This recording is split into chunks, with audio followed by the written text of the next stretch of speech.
La mesa política del Frente Amplio resolvió el viernes de la semana pasada por mayoría apoyar la propuesta realizada por gran parte de la Intersocial para buscar la derogación de 133 artículos de la Ley de Urgente Consideración. Esta nómina incluye varios artículos que habían sido respaldados por la fuerza política en el Parlamento. Esta semana ya se creó la Comisión Nacional Pro Referéndum, que tendrá como objetivo definir las bases para la campaña de recolección de firmas que puedan llevar a una consulta popular para derogar varios de los artículos de la LUC. ¿Cómo queda parado el Frente Amplio con esta decisión? ¿Cómo participará en la campaña? Bueno, en los próximos minutos lo vamos a conversar con la senadora del MPP, Sandra Lasso, vicepresidenta además del Frente Amplio. Senadora Lasso, ¿qué tal? Buen día, un gusto saludarla. Buenos días, el gusto es mío. Le pido una consideración primero general, antes de entrar en los detalles, de recordar por qué el Frente Amplio resuelve sumarse a la campaña de recolección de firmas con el fin de promover un referéndum para derogar, en este caso, estos 133 artículos de la LUC. Una primera consideración, por lo menos, para recordarlo, ¿no? Porque es un tema que viene de hace muchos meses, había sido una discusión en su momento, si había que meterse en ese camino. Bueno, ¿cuál es su reflexión? Bien, nosotros la primera caracterización que hicimos de la Ley de Urgente Consideración es clara, así lo expresamos en el informe que se hizo en el Pleno, y entendemos, sigue para nosotros siendo una mala ley, una ley que contenía la modificación de muchas leyes, donde en realidad había aspectos regresivos, aspectos que, sobre todo en materia de educación, en materia de seguridad, creo que son los puntos más neurálgicos, finalmente son los artículos que en realidad siempre estuvieron en acuerdo, y esa es la caracterización principal, ¿no? Más de 500 artículos, 36 leyes a modificar, bueno, todo eso nos pareció que era un mecanismo que utilizó el Poder Ejecutivo constitucional como ley de urgente consideración, que en realidad trasciende más allá de la prohibición constitucional, que indica que no se puede enviar más de una ley de urgente consideración para el mismo tiempo al Parlamento. Entonces, esa es la principal cuestión. ¿Por qué después? Porque esto fue todo parte de un proceso. Después el Frente Amplio finalmente trabaja, porque para eso estamos los legisladores, sobre la ley, y empieza a modificar algunos artículos, y se llega finalmente, para resumir, a esto que usted decía, ¿verdad? De estos 133 artículos que se acuerda integrar, digamos, a la medida de consulta popular, 129 no los votamos, y 4 sí los votamos. Fundamentalmente, y también para resumir, 2 tienen que ver, están vinculados a la educación, fundamentalmente a la Universidad del Trabajo del Uruguay, porque entendemos que se licita competencias, pero que en su momento los trabajamos, y 2 están vinculados a las empresas públicas, que usted recordará que también llevó un arduo trabajo, no solamente el Frente Amplio, debemos decirlo, sino también de otros sectores. Bueno, finalmente estos 4 van a ser incluidos. Yo creo que esto fue parte de un proceso, les digo sinceramente, un proceso que es la historia también del Frente Amplio, ¿no? Donde se trabaja, se toma decisiones, y después en conjunción con otros espacios de la sociedad, en este caso las organizaciones sociales, el PIT-CNT, en fin, todos quienes conforman la Intersocial, se llegan a acuerdos. Y bueno, esos acuerdos incluyeron estos 4 artículos. Antes de profundizar en eso, como consideración general, recordemos que se decidió ir por el camino largo, ¿no? Recolectar alrededor de 670.000 firmas en 6 meses. Exactamente, sí. Y sería un número, si uno mira, podría ser un número posible de alcanzar debido al caudal electoral del Frente Amplio en las últimas elecciones, ¿no? Que tuvo 39% en octubre de 2019. Pero sí, capaz que parece un poco más complicado que se llegue a la otra instancia, ¿no? Una vez que se convoca la consulta, bueno, que efectivamente obtengan las mayorías como para lograr la derogación, ¿no? Si no se logra la derogación, que es el objetivo que ustedes persiguen, ¿al Frente Amplio le sirve igual mantenerse movilizado, activo? ¿Se hace ese análisis? ¿Es el principal objetivo empezar este camino más allá del resultado? El principal objetivo es, bueno, estamos convencidos, lo que decía al comienzo, que no es una buena ley y que es un camino, digamos, como usted decía, empinado, yo lo calificaría así. Empinado, quizá lo sea, es un intento de derogar esa ley, pero además de estar junto a quienes hemos estado siempre, en definitiva, que son la sociedad organizada, el PIT-CNT, y que no, mire que no fue un proceso sencillo. En principio había quienes entendían que había que ir por toda la ley. El Frente Amplio desde el comienzo dijo, no vamos por toda la ley, vamos a respetar, sobre todo porque una ley demasiado variopinta, ¿verdad? Tenía un montón de componentes que bien diferentes. Y bueno, luego de un proceso que duró varios días de negociación con todas estas organizaciones, se llega a esto. ¿Se va a mantener la gente movilizada? Bueno, también en un contexto complejo, ¿verdad? Que es el contexto de la pandemia, que no parece a corto o mediano plazo tender a desaparecer. Pero de sus declaraciones, entonces, por lo que deduzco, está claro, el objetivo principal es lograr derogar estos artículos, ¿no? Pero también hacen ese otro análisis de que esto les permite mantenerse y recuperar ese contacto quizás con el movimiento social al tener esta instancia con la intersocial, que la integran muchísimas organizaciones, ¿verdad?, del ámbito social. Lo digo porque ese fue uno de los aspectos que quizás se discutió mucho después de perder las elecciones nacionales, ¿no? Hubo un análisis que iba por ese lado. Bueno, el Frente Amplio perdió contacto con el movimiento social, perdió contacto con los sindicatos, perdió contacto con la pata social. Bueno, de esta forma usted dice, les permitiría mantener ese vínculo.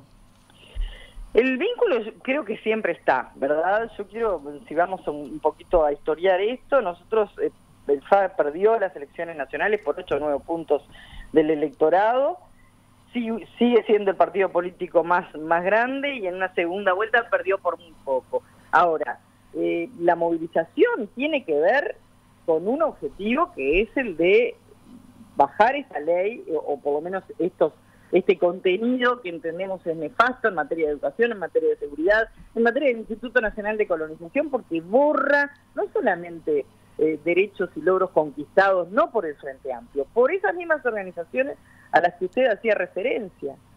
Entonces, el principal objetivo es ese.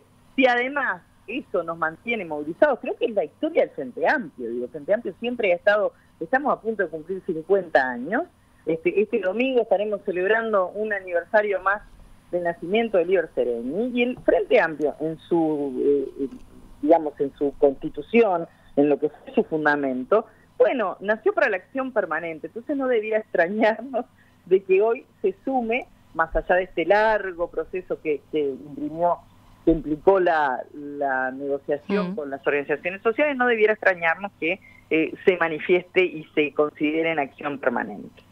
Le planteo una cuestión de timing, podríamos decir. Usted lo mencionaba, ¿no? Es una época complicada, estamos en plena pandemia, y el Frente Amplio toma esta decisión e inicia este camino en un momento en que la opinión pública, digamos, está mirando con preocupación los números del COVID, ¿no? Y las restricciones, en todo caso. ¿No queda en offside al estar promoviendo acciones por fuera de los temas principales que le importan a la gente? La primera que queda por fuera es la propia ley de urgente consideración, ¿verdad? Fíjese que el 13 de el gobierno asumió el primero, el 13 de marzo ya estaba la pandemia, y la ley de urgente consideración prácticamente, al igual que el presupuesto, evade el tema de la pandemia.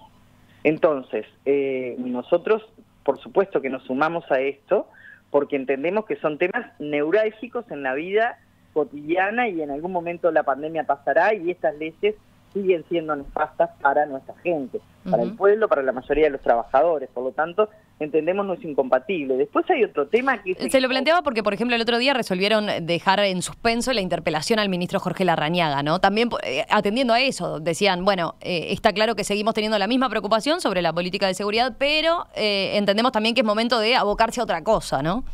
Por eso digo, el cómo nos subimos a esta campaña, el cómo la encaramos, el cómo definimos la movilización, que la movilización, bueno, tiene características muy de mano a mano, pero hoy en día todo eso ha cambiado la forma de comunicarse, ha cambiado la forma de hacer campaña. Entonces, el cómo lo hacemos, ese es otro cantar. pero no creo que sea incompatible, muy por el contrario, creo que estamos pensando a largo plazo, y ese largo plazo incluye que estas leyes que están incluidas dentro de la ley, estas modificaciones que están incluidas en estas materias que le nombraba, no queden permanentes. Entonces, es un camino empinado en el sentido de, fíjese que hacíamos la cuenta el otro día, se necesita más voluntades para impulsar un plebiscito que modifique, en este caso, esto, que para modificar la Constitución. Entonces, bueno, son cuestiones que tiene nuestro propio sistema y las aceptamos. Es un camino empinado, pero hay que transitarlo y hay que tener la creatividad, y creo que en eso está esta comisión que se acaba de formar, en pensar, bueno, cómo implementamos esta campaña sin lesionar, porque seguimos preocupados, y tanto seguimos preocupados que en el parlamentario hemos planteado la creación de un ámbito que sea de referencia, que sea de consulta y que tiene que ver con un seguimiento del COVID, porque, digamos, el Frente Amplio desde la hora cero ha estado planteando determinadas cuestiones al gobierno que tienen que ver con medidas que entendemos se han llevado adelante, pero que son insuficientes para esto de paliar la situación del COVID. Entonces, a tal punto estamos preocupados que hemos planteado esa medida. Pero eso no invalida que la vida sigue, continúa, y que hay que seguir tomando decisiones, en este caso, que tienen que ver con esta ley y con lo que entendemos que es un retroceso. Hay un análisis que apareció por estos días, usted decía, bueno, es un camino empinado, pero hay incluso dentro de la izquierda quienes dicen, bueno, también esto puede coincidir, estamos hablando de que la consulta sería a mediados de año, ¿no? De 2021, si se llegaran a juntar las firmas, esto podría coincidir con un desgaste del gobierno que capaz que no se ve reflejado en los números de popularidad de hoy, pero que el Frente Amplio entiende que van a empezar a cambiar en la medida que también la parte económica empiece a tener otra incidencia. ¿Usted comparte ese análisis? ¿Tiene cierto optimismo por ahí? Yo no tengo dudas, ojalá no tuviera ese tipo de optimismo, porque en realidad lo que usted me está diciendo es que las medidas que fueron tomadas, sobre todo en este presupuesto, yo creo que entre la ley de urgente consideración y el presupuesto nacional se cierra un círculo que es cuál es la opción de gobierno, cuál es la óptica del gobierno sobre lo que deben ser las políticas sociales, en fin. Ojalá no tuviera ese tipo de optimismo, y a mí no me hace feliz saber que vamos a tener restricción, que los sueldos y las jubilaciones no van a aumentar, que la gente va a tener dificultades. No podemos basar una campaña para derogar una ley que es nefasta, especulando sobre cuál va a ser la mirada que el pueblo tenga sobre el gobierno. Yo creo que tenemos que centrar, o sea, no podemos basarnos en hipótesis, tenemos que basarnos en que esta es una ley mala, en que va a traer retrocesos que son para muchos años, que no son cuestiones temporales, y que eso, ¿en qué redunda? Redunda en materia de seguridad, en más represión. Yo quiero significarlo. En materia de educación, en menos participación, sobre todo de los actores principales, que son los docentes, ¿verdad? Y también del resto de la población, porque en el tema de educación a veces pensamos que solamente están involucrados los docentes, las autoridades y los alumnos. No, en materia de educación se está hipotecando de alguna manera el futuro del país, porque en definitiva es eso. Entonces, no podemos basarnos en especular si el gobierno le va a ir mejor o le va a ir peor. Sí tenemos que hacerlo convencidos en que esta ley es nefasta y que estos artículos a los que se acuerda, derogar, bueno, hay que trabajar intensamente, primero para transmitir, ¿no? Cosa que no siempre es sencilla. Transmitir en lenguaje claro y con ejemplos concretos el porqué. Le propongo, hacemos una pausa y hablamos de eso, de cómo se va a encarar esta campaña, ¿no? Cómo se va a convocar a la ciudadanía y qué se va a comunicar de esos 133 artículos para justamente desde el Frente Amplio juntar esas firmas. Enseguida continuamos conversando con la senadora del MPP, Sandra Lasso, vicepresidenta del Frente Amplio. La mesa política del Frente Amplio resolvió el viernes pasado por mayoría apoyar la propuesta realizada por gran parte de la Intersocial para buscar la derogación de 133 artículos de la Ley de Urgente Consideración, incluyendo 4 que habían sido respaldados por la fuerza política en el Parlamento.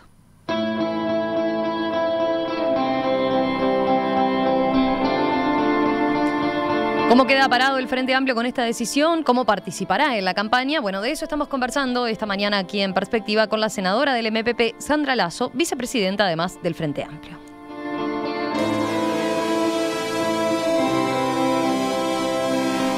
Senadora Lasso, vayamos a ese aspecto que antes de entrar en los detalles de la campaña, que usted ya comentó al pasar, ¿no? Una pregunta clara puede ser, ¿cómo se explica a la población que se promueva la derogación de artículos que respaldaron en las dos cámaras, esos 4 artículos que usted a los que usted hacía mención? ¿No es contradictorio? No, yo creo que no, justamente. Yo me hacía esa pregunta, ¿es incongruente que se incluyan? Yo creo que hay que vivirlo y entenderlo sin dramatismos, ¿no? Hoy somos oposición, los tiempos políticos cambiaron. El mensaje que interpretamos se debe dar a partir de la incorporación de estos artículos, más allá de que los habíamos votado. Primero es que no somos infalibles, nosotros somos representantes del pueblo, pero en comunión y en conversación con las organizaciones sociales, bueno, arribamos a esta conclusión. Yo creo que hay que vivirlo sin dramatismo, es la historia del Frente Amplio estamos transitando una etapa de autocrítica, ¿no? Yo creo ¿Pero qué quiere decir? ¿Que se equivocaron al apoyar estos artículos en el Parlamento? No, nos equivocamos, porque cuando comenzamos a trabajarlo fue a partir de, imagínense que nosotros en 60 y pocos días discutimos más de 500 artículos y a las organizaciones sociales tuvimos oportunidad, pasaron muchas, ¿no? Más de 120.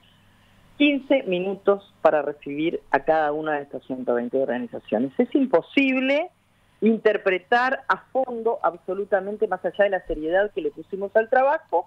Entonces, lo que nosotros entendimos es, trabajemos esto para que sea menos malo. Pero si hoy el pueblo, la gente, entiende, las organizaciones sociales, y acá yo creo que hay un mensaje muy claro, en lo que tiene que ver con los artículos vinculados a las empresas públicas, hay un mensaje, que es el mensaje histórico de lo que ya no el Frente Amplio. Yo quiero recordar que en este país ha habido otras consultas populares que reafirmaron cuál es el rol de las empresas públicas. Bueno, el mensaje es ese. Yo quiero ir a la síntesis. El mensaje que tenemos que dar es el mensaje de la sociedad organizada reivindicando el rol que históricamente el pueblo uruguayo entiende deben tener las empresas públicas.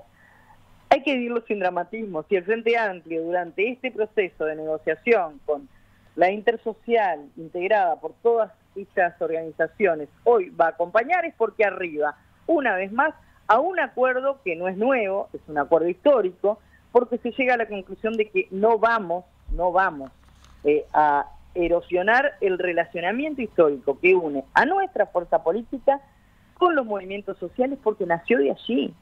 Digo, nosotros no nacimos ni de batallas históricas, ni de hechos históricos que estén por fuera de lo que es la mancomunión con el pueblo.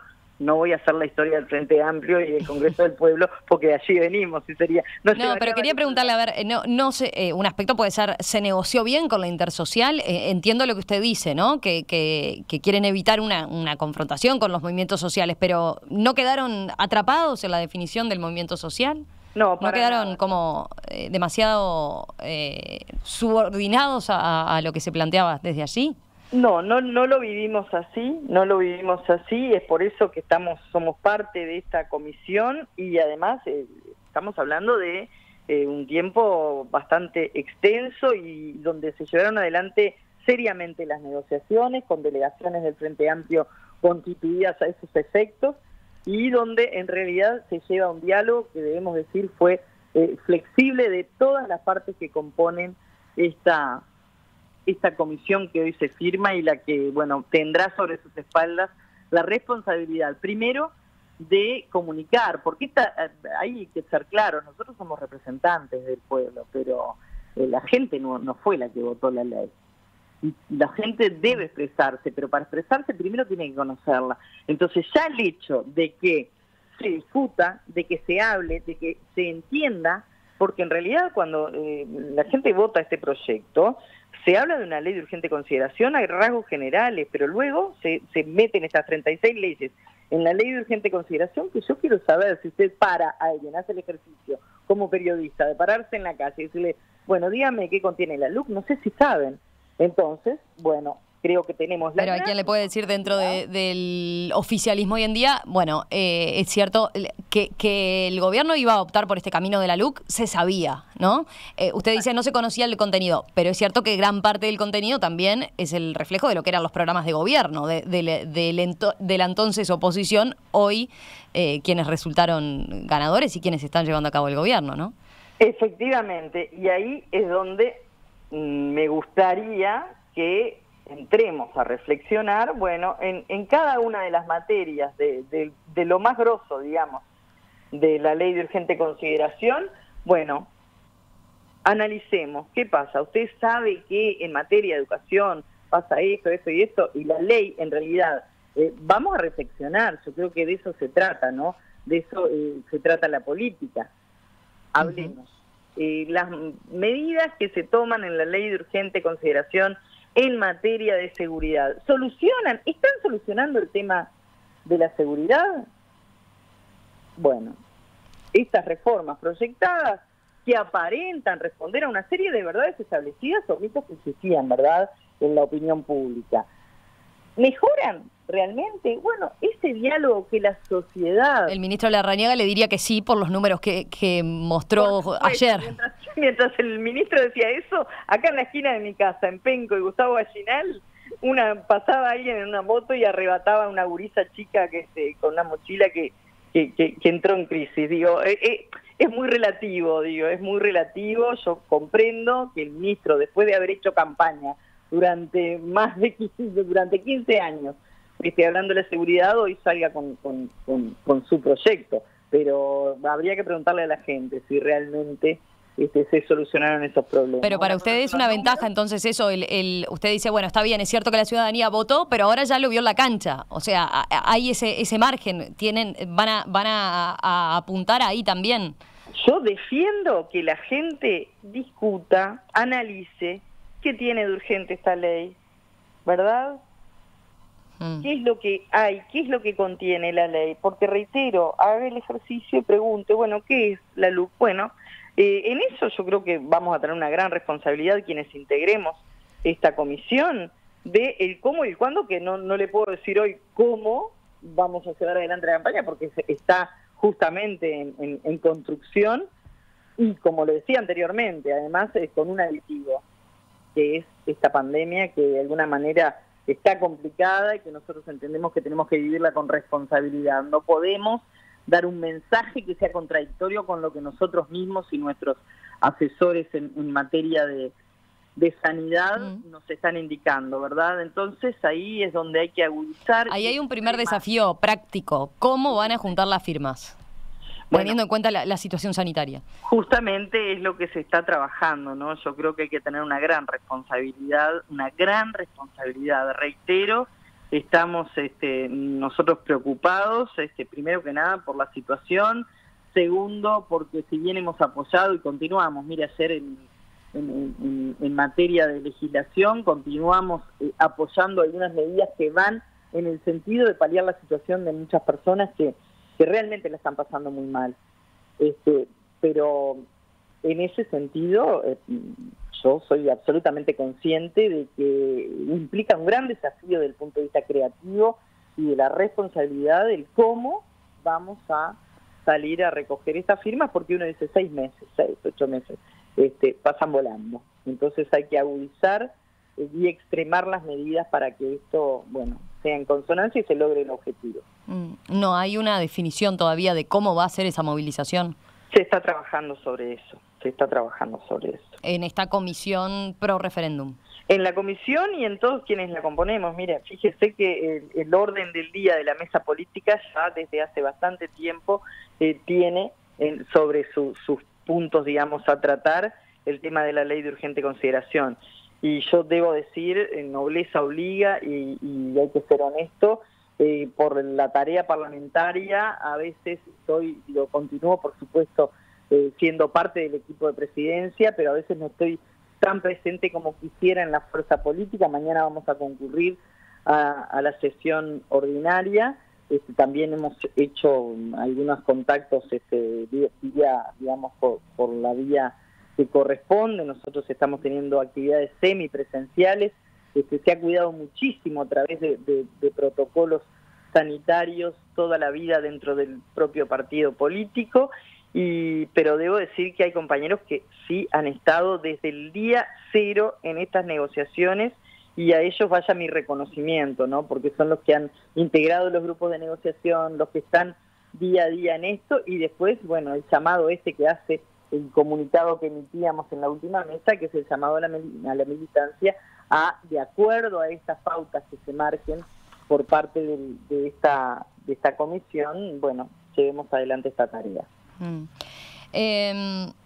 A ver, un aspecto. Usted señalaba, tenemos un desafío, decía, tiene que ver con que la gente entienda cuáles son los contenidos de la LUC. Es cierto también que es difícil cuando se trata de buscar la derogación o promover la juntada de firmas para derogar 133 artículos. ¿Usted es partidaria de poner el foco en algunos temas en particular, como mencionaba recién la seguridad pública, por ejemplo? ¿A qué tienen que apuntar para que la gente entienda de qué va la recolección de firmas, no?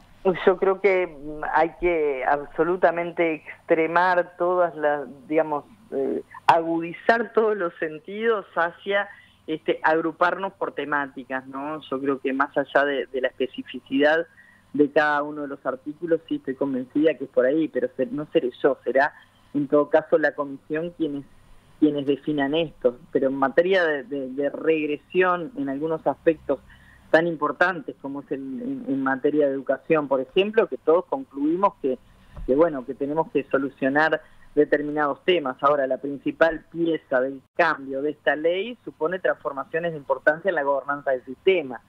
Entonces, nos parece que hay que agrupar sobre temáticas y además ser muy claro en el lenguaje, ¿no? Bueno, pero ahí, para agruparse, ustedes, como para organizarse en la recolección, ¿no? Yo digo a la ciudadanía como tal, que entiende que es prioritario comunicarle, porque a veces los mensajes sencillos son los que pueden surtir más efecto, ¿no? Me refería a eso, no a la forma de encarar, digamos, la recolección de firmas, sino a la forma en que damos la discusión, al que damos, digamos, el debate y el análisis de la ley. Yo siempre creí, y a veces uno pierde un poco la referencia cuando está en un ámbito legislativo, donde la ley sobre lo general implica hasta cierto lenguaje, muchas veces técnico.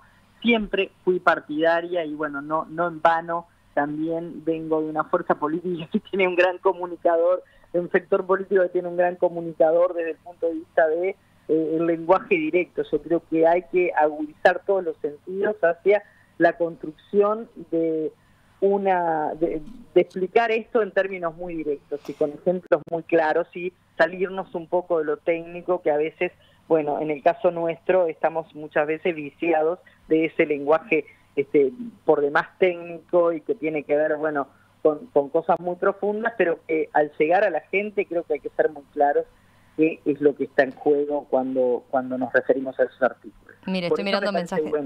Estoy mirando mensajes de los oyentes que, por ejemplo, Ignacio dice, siendo tantos artículos, al final del día será un tema de confianza y credibilidad. Y dice Ignacio, el gobierno la tiene, el Frente Amplio la ha perdido.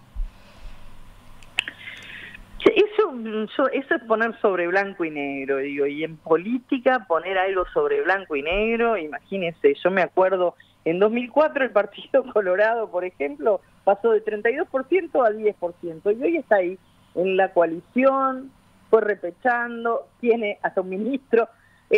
No se puede en política poner las cosas sobre blanco y negro, ¿no? El Frente Amplio perdió 8 o 9 puntos del electorado, capaz que este oyente me dice si perdió la confianza.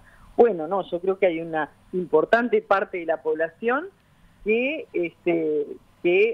confía en el Frente Amplio como proyecto alternativo de gobierno. Pero aquí no estamos hablando del Frente Amplio, estamos hablando de un aspecto de una herramienta constitucional que involucra a la población, involucra al pueblo. Le recuerdo algo, por ejemplo, en el La consulta popular que se llevó adelante allá por el año 2000, no me acuerdo si fue 2001, 2002, que tenía que ver con las empresas públicas, yo había llegado al departamento de Rocha. ¿Y sabe con quiénes trabajé? Mancomunadamente, trabajé con gente de Autopuñales, Partido Colorado. Coincidíamos en esto y estábamos en partidos diferentes. Por lo tanto, aquí lo que tiene que ver, no se puede poner las cosas blancos sobre negro. Hay que discutir, hay que debatir y hay que tener un mensaje claro sobre qué queremos discutir. En eso me parece que trasciende el Frente Amplio, no es el único partido que está pensando en esto, ¿verdad? Entonces, el cómo damos esa discusión, y reitero, parto de la base, reconozco que no es una tarea sencilla, es un camino empinado el que vamos a recorrer, pero no lo vamos a poner en blanco sobre negro. Para nosotros ya es una victoria que se abra un debate sobre una ley que tiene más de 500 artículos y que se discutió en 60 días. Y allí las organizaciones sociales, los ciudadanos, independientemente de la visión que puedan tener sobre el gobierno o sobre la oposición, tendrán que discutir, tendrán que debatir, se abrirá un espacio de debate que para mí eso ya es válido. Sigo mirando los mensajes y hay, por ejemplo, quienes señalan... ¿Qué fue lo que la gente vio en la cancha en un año como el 2020? La gente vio una situación que no se puede comparar con nada, dice. ¿Le van a echar la culpa a la LUC que los niños no fueron a la escuela? ¿O le van a echar la culpa a la LUC que los policías tienen una tarea más, que es la de controlar a los detractores de los protocolos de la pandemia sanitaria? Esto, por ejemplo, lo dice Irene. Yo no le voy a echar la culpa a nadie de nada. Lo que quiero es que la gente sepa de qué estamos hablando cuando hablamos de la ley de urgente consideración como instrumento político, ¿verdad? Mire, yo vengo de un lugar, en el departamento de Rocha, que ahora hace bastante tiempo que no voy, por motivos razonables, obvios, donde, por ejemplo, en materia de defensa, hay 2 patrullajes, ¿verdad? Y sí, están cumpliendo una tarea digna, una tarea... Ahora, eso no tiene que ver con ley de urgente consideración y su contenido en materia de seguridad, en materia de... porque no podemos hacer las cosas tan sencillas. ¿De qué estamos hablando en materia de seguridad? El mismo gobierno que va a tener que administrar la seguridad y el sistema carcelario está proponiendo medidas que entendemos van a profundizar esta crisis en la materia. Entonces, eso, no es echarle la culpa a, es analizar qué abarca estas modificaciones que pretendemos someter a la población, que sea la población. No voy a ser yo, no va a ser el vecino que manda el mensaje, vamos a ser todos los que opinemos, los que razonemos, y después actuemos en consecuencia, y ahí se verá, y hay que vivir estas cosas sin dramatismo, porque si lo vivimos con dramatismo es porque no entendemos el juego de la democracia. La democracia es eso. Sí, es cierto que es una instancia que está prevista, ¿no? De promover la consulta popular sobre determinado tema. Lo que cierro es con lo siguiente. A ver, usted ya ha mencionado aspectos que son los que, dice, le preocupan más de la ley de urgente consideración y por los que señala van a trabajar por bajar a tierra, por plantearlos de un modo sencillo para que la ciudadanía entienda lo que ustedes entienden es una ley regresiva. Ha mencionado sobre todo el ámbito de la seguridad pública y de la educación. ¿Qué otro componente entiende sobre el que hay que trabajar para la juntada de firmas? ¿O qué otro aspecto puntual le preocupa, no?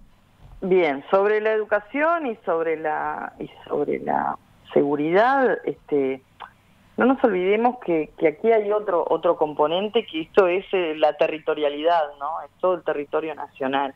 Y a veces nos enfocamos como que estos fueran problemas que atañen solamente a la ciudad, y nos olvidamos un poquito, y en eso el Frente Amplio está procesando un espacio, creo que muy interesante, de autocrítica, de balance, sobre todo de cómo pararse en la perspectiva. Acá hay otros aspectos que tienen que ver con, por ejemplo, el Instituto Nacional de Colonización, ¿verdad?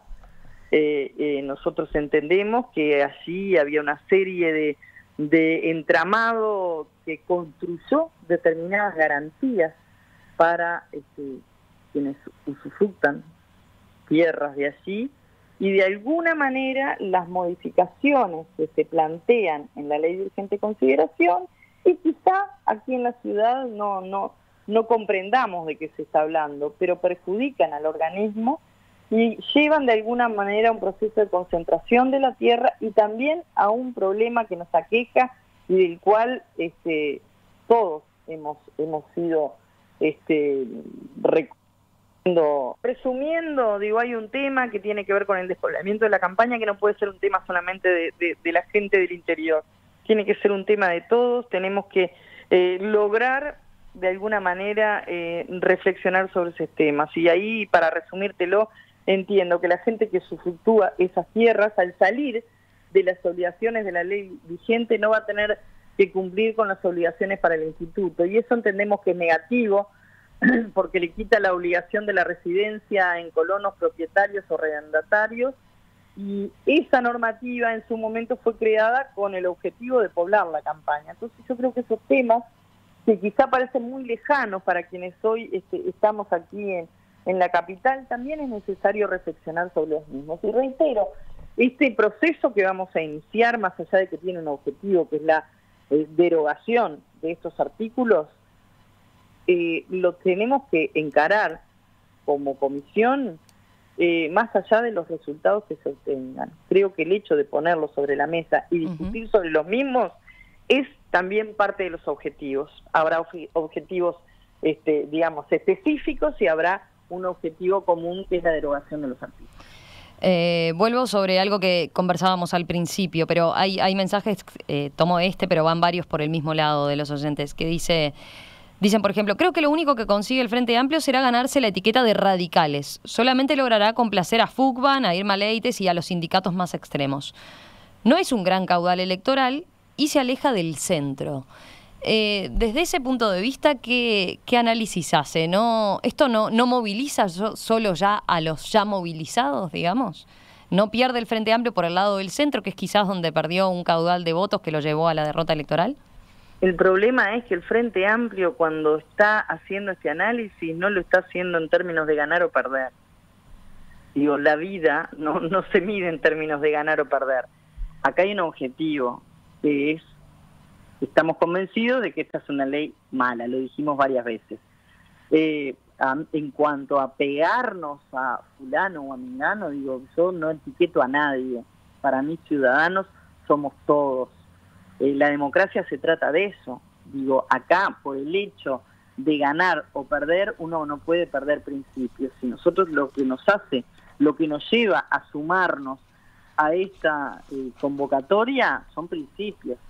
Es entender, ahora, ¿quiénes sumamos? ¿Qué voluntades sumamos? A mí no me asusta para nada, porque no tengo, nunca tuvimos ningún tema, digo, no estamos de acuerdo en etiquetar a nadie. A mí no me preocupa quiénes se suman a esto, porque la democracia está compuesta por todos los colectivos, por las minorías también.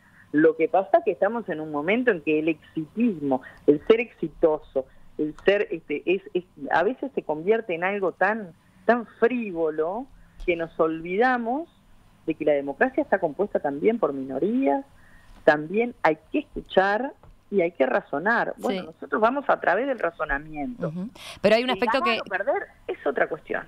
Hay un aspecto también que volviendo al mensaje del oyente, cuando hablaba de ese centro, también es cierto que no lo hicimos explícito, más allá de que quedó dicho, que se discutió mucho en la interna del Frente Amplio sobre, por ejemplo, si esos 4 artículos que terminaron votando en el Parlamento tenían que ir, ¿no?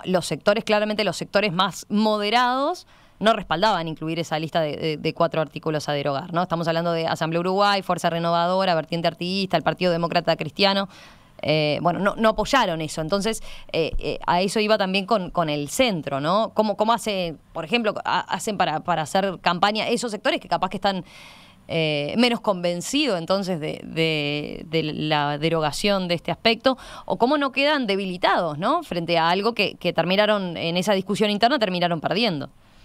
Si usted me da un ejemplo en estos casi 50 años que vamos a cumplir el 5 de febrero, de alguna decisión que no haya implicado discusiones dentro del Frente Amplio y puntos de vista diferentes, yo de verdad le digo que le doy un premio. En realidad, las discusiones que se dan en el Frente Amplio, y esta no estuvo exenta de llevar varias horas de discusión, arriban a síntesis. Y la síntesis no es el arrase, esa es la diferencia. Esa es la gran diferencia. La síntesis... Usted dice no quedan disminuidos los sectores moderados. Exacto, no es arrasar con todo, es llegar a acuerdos. Y bueno, los acuerdos por algo muchas veces se votan, se rectifica, se deja constancia, pero luego se llega a una síntesis. Reitero, si el oyente conociera la interna del Frente Amplio y cómo se arribó en momentos históricos a determinadas conclusiones, sabría que es parte de la democracia interna que el Frente Amplio tiene. Aquí no hay, nunca en el Frente Amplio se vive en términos de ganadores y perdedores. Es más, cuando vamos a un congreso y una moción se saca por mayoría, lo primero que dice quien tiene a cargo la conducción del congreso es: no aplaudan, compañeros. Solo se aplaude cuando llegamos por unanimidad. Y cuando se rectifica la votación y se llega por unanimidad, ahí aplaudimos todos. Entonces, acá no se puede medir en términos, esta ley y el resultado de la recolección de firmas y posteriormente de la consulta popular, no se puede medir en términos de ganadores o perdedores, porque todo proceso que implique razonamiento, que implique debate, que implique acción y movilización, ya es un triunfo. Sandra Lasso, vicepresidenta del Frente Amplio, senadora del MPP, muchas gracias por estos minutos esta mañana aquí en Perspectiva. Las gracias a ustedes y siempre a las órdenes. Que pase bien.